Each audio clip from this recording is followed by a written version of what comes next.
So Instagram just roll out the ghost font style on Instagram text tool. So I want to show you how to use the new ghost font styles. You need to simply first open up the Instagram story, and here you need to simply tap on your camera. Now you need to simply capture Instagram story.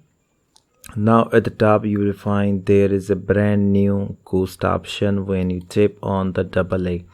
So at the starting you notice that there is a new ghost text font styles. So this is the new font which recently launched for the Halloween event. So I want to show you how to use the ghost font on Instagram. So here I want to just increase a little bit size, and here I want to just type here hello.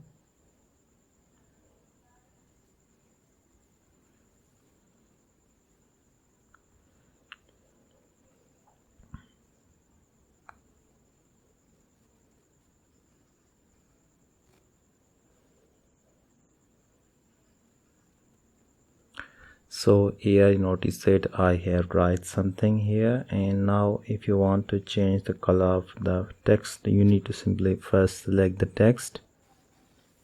Then here you can simply select the color from the mention color bar. So here you notice that I have successfully write some text in a ghost font style. So in this way you can easily use the ghost font on Instagram. You need to simply update your Instagram app, and after that you need to simply tap on double A, and here you will find there is a new ghost font style.